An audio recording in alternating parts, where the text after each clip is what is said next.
Welcome everybody to this panel about the future of money. Okay, spoiler, the future of money is Bitcoin, of course. Everybody knows that these ways. So usually when we start talking about Bitcoin, which is what will change finance and commerce in the next 2 to 10 years, we usually in the past used to ask the people in the audience, how many of you ever heard about Bitcoin? Now these days with the price going on, I mean that would be a useless question. So the question I would like to ask is, how many of you think that they really do understand what all this Bitcoin stuff is all about? Raise your hand if you think you do understand Bitcoin. So 12 people in the audience. That's good. You are very, very lucky because it's very unusual to have in the panel people that is really at the core of this research and development field and this entrepreneurial field, this business and this innovation model. With me there are Adam Beck, who is the creator of Hashcash, which is one of the technology used in Bitcoin. So he's one of the fathers of Bitcoin actually. And then there is Elizabeth Stark, who is working on the Lightning Network, which is the technology that will allow Bitcoin to scale to every kind of small instant payment ever, billions of transactions a second, instant, something that Bitcoin cannot do yet, but will do very soon. And Alex Petrov is one of the earliest entrepreneurs. Is actually one of the is inside the business of mining. So what is actually making Bitcoin secure right now with the confirmation of blocks, and he has a very, very good view into the business part of Bitcoin, and can also BitFury is also an important player in research and development as well. So I would like to start with Adam Beck. Adam is now is not the past of Bitcoin. He is the present of Bitcoin because he's the CEO of Blockstream, which is one of the most important research and infrastructure Bitcoin companies out there, Blockstream. But I would like to ask Adam about the origin of this phenomenon. So Bitcoin is not really a technological buzz. It's not just a technological fad. Bitcoin has strong ideological and social and political roots, starting from the Cypherpunk movement. And I would like to ask Adam to tell us a little bit about the origins in the 90s of the path that bring us to Bitcoin today.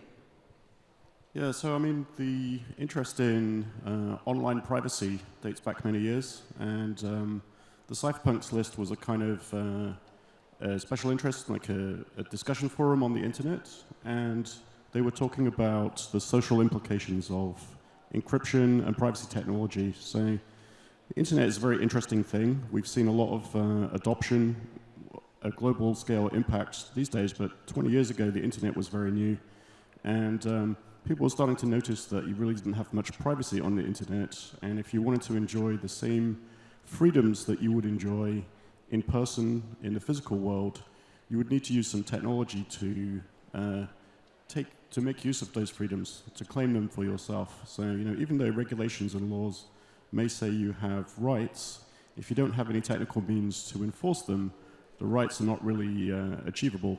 And so people on the Cypherpunks list and in the cryptographic technology communities were interested in deploying technology, and their attitude for technology was really that we achieve social change by deploying technology and by by it becoming a new societal norm that people expect to have privacy on the internet, or they expect to be able to communicate with encryption. So there were different technologies actually deployed by that community of people, including PGP and remailers and technology that went on to become Tor, a way to browse online anonymously. And these things are more widespread today, and actually encryption is integrated even into very easy to use applications like WhatsApp. But a big missing part of this picture was a way to pay online with privacy. You know, you'd have very good privacy in things that were free, like sending emails, but no way to pay for things without a credit card or a bank account or something. So you would lose your privacy just in the way you paid for it. So no digital freedom without digital privacy and digital financial freedom.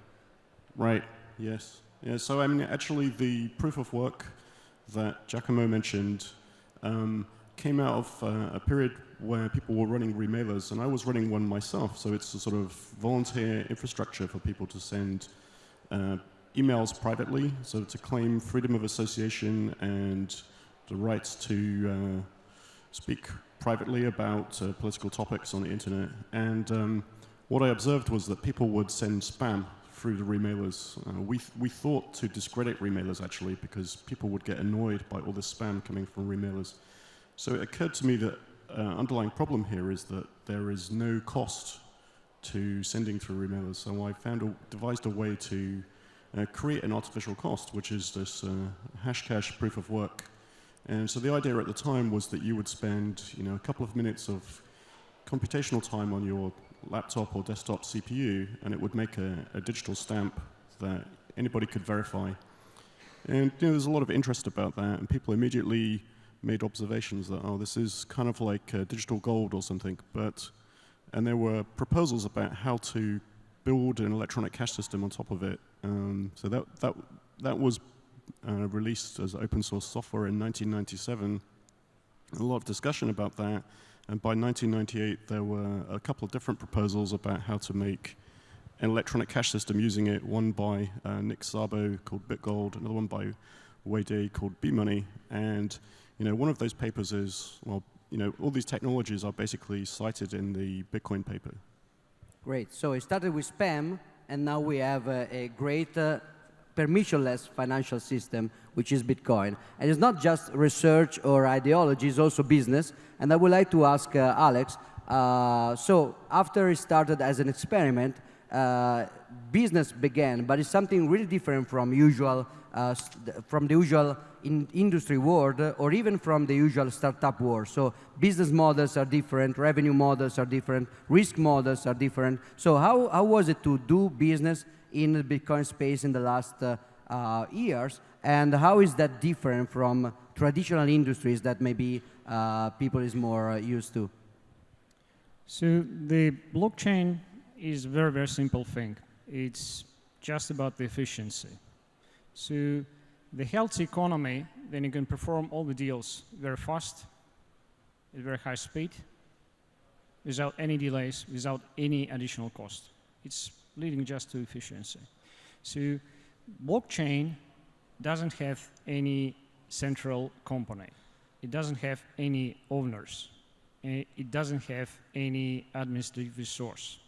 It doesn't have any dependent human resources. What has holidays, has vacations, has weekends, has siestas, or something like that. So Bitcoin and blockchain doesn't have the central point of a failure. It's a distributed network. So it's making it working 24/7, 365 plus, without any delays. And because it doesn't have any additional companies, because it doesn't have any additional human resources, so it's functioning cheaper. There is no any point of failures. There is no any points of corruptions. There is no any points of delays because of siesta, because of weekends, because of holidays. It's just working. And this is a major difference between any commercial institution, between any banks, between the current financial system. It's just more efficient. If we're talking about the money, if we're talking about the fiat currency, so it's a paper. It's very simple, two-dimensional work. If you would like to send any paper, any money, any paper document, so you can send it at speed of a courier. If you're converting the paper to electronic form, you can send it almost at the speed of light. It's providing additional benefits. It's making for you, it's more efficient. Then they start using the electronic form of documents. They immediately get the additional benefits. It's much easier to edit them. It's much easier to send them.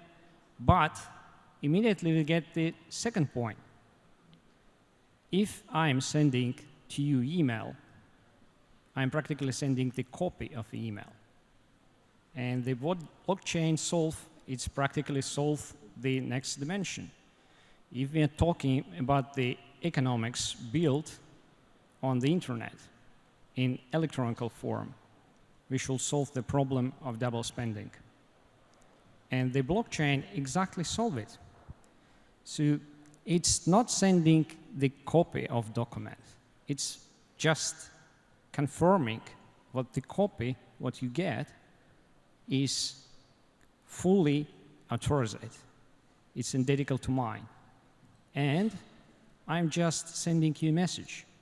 And this message saying, right now, I'm assigning the rights of ownership to you. And it's solving problems of IPI, intellectual property. It's solving problem of financial assets, of any bonds, of any stocks, of any rights of music, arts, of video, and everything. So a lot of different things. And then he's saying the just financial word. And then he's saying the blockchain, it's approximately the same like the comparing the steam machines and a little bit more efficient system. So the economics during past 50 years are decreasing the growth. Then the economic decreasing the growth, the only way how you can increase the growth, it's just to make next step, evolutionary step. It was happens in 19th century, then they invented the steam machines. It was happens in 20th century, thanks to Mr. Ford. It was happened in 97, when they performed optimization of the process. And right now, we are talking about the IE. Right now, we are talking about the optimization. Right now, we are talking about the big data. Right now, we are talking about the electronic form of a business. The blockchain is exactly the technology was staying under them. If you like to run the IE system, practically you need the blockchain. So if you like to talk about the big data, the cloud doesn't the exact solution. It needs something else. And I think the blockchain can solve it. So the blockchain as a revolutionary tool that can actually create scarcity online. So until now you had just multiplication of data online, now you have scarcity for the first time. But the blockchain itself has a lot of scalability and efficiency problem, and so people like Elizabeth are working to solve this problem, creating new layer of evolution. But instead of talking about this great innovation, the Lightning Network, that will be a little bit complex to explain, but trust me, it's very exciting. I would like to ask Elizabeth, what does she think 2017 was as a year for Bitcoin and cryptocurrency and blockchain, and what is expecting us in 2018? I mean, are these moments just every other moment between the white paper in 2008 and now, or is something different actually going to happen? Thanks, Giacomo. So first of all, it's really awesome to be back. I was here last year at DFF, and I actually did talk about Lightning in my talk last year. And thinking back, so much has happened in the last 12 months. So I'd stayed in an Airbnb last time, and the host of my Airbnb came to DFF, listened to my talk, he went and bought Bitcoin. Luckily, it's up more than 10x since then, so I hope he's doing well with the Bitcoin he bought. So 2017 has largely been this year where the technology behind Bitcoin and cryptocurrency went somewhat mainstream. A lot of us that were involved in the community had family members asking us. You know, my grandma said to me she wanted to buy a bunch of Bitcoin this summer. It really kind of pervaded the masses in a way. And part of why I think this is so significant is, so as Giacomo said, Bitcoin, originated in 2008. It came out of the financial crisis that happened back then, but of course it had been worked on several years prior. Adam got into all of the work that predated this in the Cypherpunk movement around cryptography, around privacy, around using this technology to not have to trust central authorities. And largely you had a lot of digitization of other industries. Obviously, you had Amazon.com, you had Uber and the transportation industry, you had the education industry going online, but we hadn't really seen the digitization of the financial industry. And when it comes to banks, for example, I'm from the US, I still pay rent with a paper check. I'm like, am I living in 1950? It takes multiple days to transfer funds between accounts. I know here in Europe you have SEPA and things are a bit faster. But we are really largely living in the Stone Ages. As Alex mentioned, Bitcoin doesn't close. There are no bank holidays, right? I was paying an employee of ours for my company. I'm CEO of Lightning Labs, and there was a bank holiday, and it would have taken several days. With Bitcoin, that can happen within, say, 10 minutes. With Lightning, it can be nearly instant. So part of what I think we saw in 2017 was a much larger realization that there's a need for a global store of value that isn't dependent on any single government. It's not dependent upon any single company or entity. It can be sent throughout the world. My company as well, we had an intern. He was in Russia. It turns out, what's the obvious way to pay your intern in Russia? In Bitcoin, it'll take 10 minutes to send, as opposed to the complex financial system that doesn't make it easy to send value. Why today can I easily send somebody, say, a photo or an animated GIF, but I can't just send them, say, $1 or €1 worth of value? There's no protocol, or there hasn't been in the past, for value on the internet. A lot of the early designers of the World Wide Web envisioned that there would be an e-cash or a digital cash online, and even built in some error codes around that. It turns out it actually took, about 20 years, or at least 10 to 15, for that to really come about. But what we're also seeing is a generation, for example, the younger generation, of people who have been skeptical of the financial system, who have been charged massive fees by their banks, who maybe are saddled with a lot of debt. And they understand the value of having a truly digital currency where you don't have to be dependent on these institutions. So it's been a fascinating year. The Bitcoin price has gone up dramatically. I personally believe there's a lot more value there. And I think 2018 is going to have a lot in store in terms of new technologies. What we're working on with Lightning, we're planning on getting more of our technology out there, enabling developers to build applications where you can have instant high-volume transacting on top of Bitcoin. We also have support for Litecoin and other currency. There's also a lot of drama. Being in the Bitcoin world, I feel like I'm in a cross between a soap opera and a dystopian cyberpunk science fiction novel. So as we say in our community, we're always going to be eating a lot of popcorn, and there'll never be a dull moment. But I'm really excited to see what 2018 has in store. Great. So right now we are at a very exciting moment, also because of all the technological discoveries, but also because of the price. Yesterday, all Reddit, the Bitcoin subreddit, was all covered by Dragon Ball memes. It's over 9,000, so it was all memes. Everybody was just greeting and having fun, but it's not finished yet. It's not. It's not yet said that Bitcoin can actually do what it's promising. And I would like to ask you in a minute, starting from Adam, how do you think that Bitcoin may or could fail eventually? What are the main attack vectors and risks? And so what could go wrong if you had to pick your fears in 1 minute?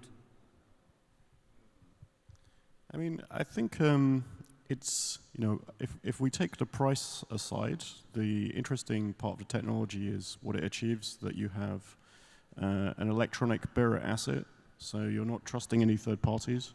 So actually, if you keep your own keys, which are the way to control Bitcoins, in your own custody, and you run full node, which is a kind of software on a small computer, you're basically quite insulated against decisions that other people make. So I think decisions other people make could affect the price, but they can't affect your ownership because it's a bearer asset. So I think that basically Bitcoin's here to stay, and I certainly intend to treat it in that way. That other people might do silly things once in a while, but it's money's a social phenomena. So if we have the attitude that as I said about technology being about change in societal attitudes, if people have the attitude of mind that it's expected and they're right to have money that doesn't rely on third parties, that can't be inflated by governments as well. You know, if you look at over a 100-year period, most currencies, even the Swiss franc, which is one of the stronger ones, has lost, 97% of its value. The euro obviously isn't that old, but the US dollar and the British pound have also lost, 98, 99% of their value over that period. Whereas you look at gold, it's more stationary versus spendable value. So Bitcoin has that kind of characteristic in a technological sense, that there is no authority that can introduce new currency units. So it's done via mining, which is what Alex's company makes, mining equipment. Oh, not pessimistic enough. I want more pessimism. So Alex, be pessimistic. How could Bitcoin fail? How could they stop it? Or what could go wrong in incentives or in the community, in technology, privacy?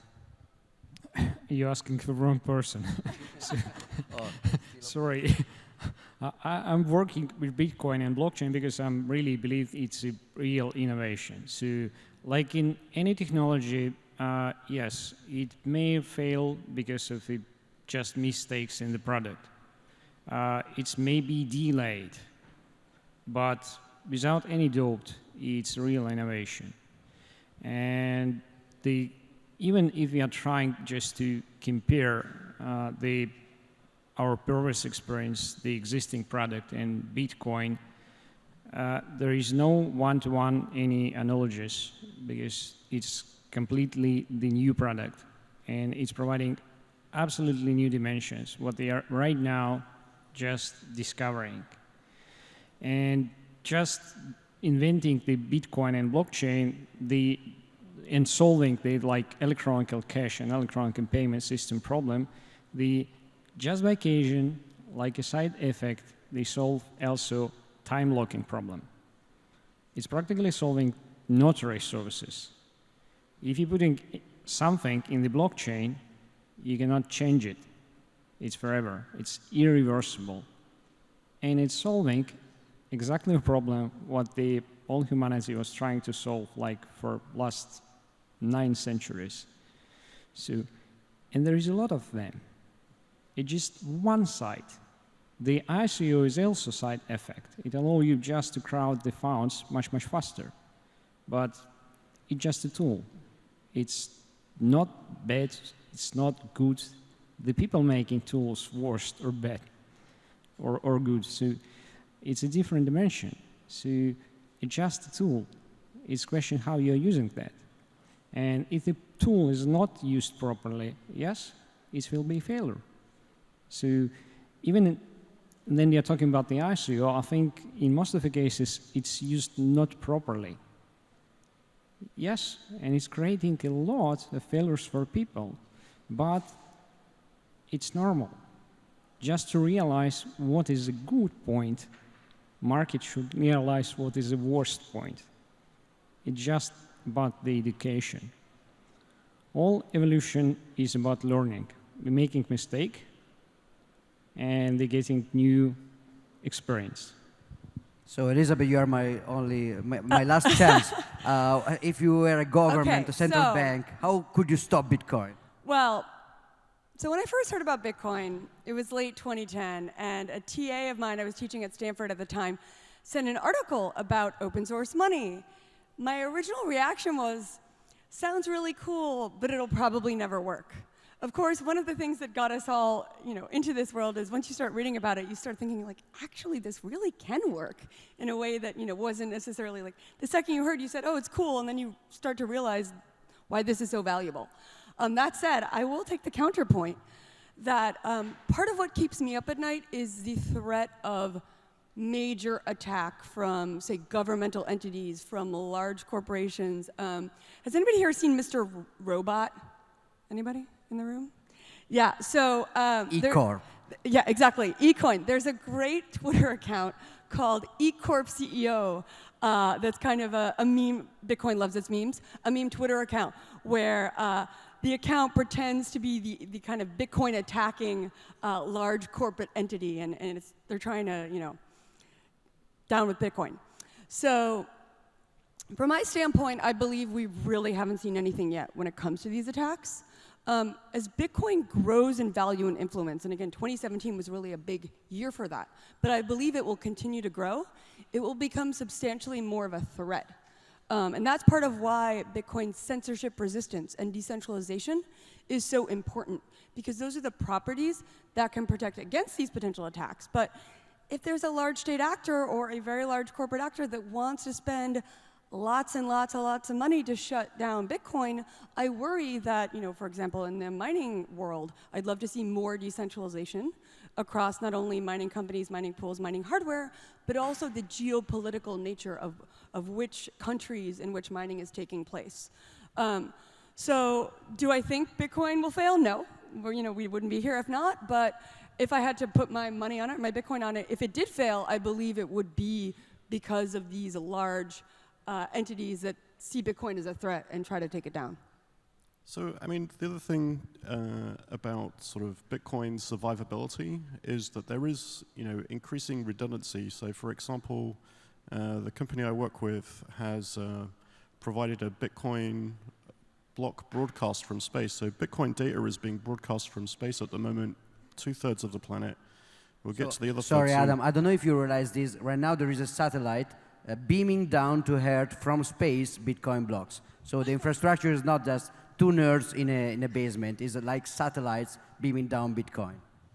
Yeah, I mean, the other risk, I think, is really in the attitudes of the users. So if we have a lot of new users who don't understand that to get security from the technology, they need to manage their own money, which doesn't mean to keep it under the mattress, but to be security conscious and look for good advice, that you shouldn't give your Bitcoin to a bank to hold, because then it has the same risk as the bank holding euros, which is they borrow it and speculate with it and lose it. So take responsibility, and that protects Bitcoin. So, Alex and Elizabeth, just 30 seconds just to close on a positive note, which was never the case of a negative note right now. But if Bitcoin is not going to fail, what can it change in society and in economy in the next 10 years? How can you see the future in 10 years if Bitcoin actually do work? And just in 30 seconds, so a challenge. So I think it may improve all our economy, all our operations, all our businesses in times. Why? Because it's lowering the cost and it's increasing efficiency. Instead of making like one single deal, then you're ordering something from the China, and the banking transfer came in like 1 week, and then you are waiting for 1 week while you're receiving the goods. So it can do a lot of deals just in seconds. It's changing a lot of aspects, how we are performing and how we are doing businesses. And they are still discovering how it's working. It's practically like opening the internet in the 90s. No one was thinking how we can use it right now. No one was thinking what they are using their smartphones, what they will listen to music, what they will watch videos from our phones. It changed a lot of things. And right now they are still in this journey. They're just discovering that. Great. Elizabeth? As Alex had mentioned, right now we're still in the early days of this technology. We're effectively in 1995 in internet years. There's so much more to come. One of the things that I love about this space is we haven't even imagined what is going to be possible with this technology. We haven't even thought of all the applications. But a world in which I no longer have to send a paper check in order to pay. I can transfer funds instantly across borders. I can send small values, 1 million times per minute. I can pay a couple cents every time I, browse the internet, watching a video, reading an article, where you can build applications that enable you to seamlessly send value across the internet, where you don't have to depend on a corrupt government, in certain countries where there's crazy inflation, where people can have a store of value that they can hold themselves. There wouldn't be a run on a bank if, say, the government is going on and there are all sorts of currency and financial issues. A world in which you can have this decentralized network where a variety of people participate and where anybody can build on top of it. The really important aspect of Bitcoin and this open, decentralized cryptocurrency is you don't need to ask for permission. Anybody can build applications and anybody can participate, and that's really valuable. Great. So our time is up. You can intercept these very, very legendary speakers in the halls. and get educated online. Be cautious because it's full of scams. And thank you. Thanks.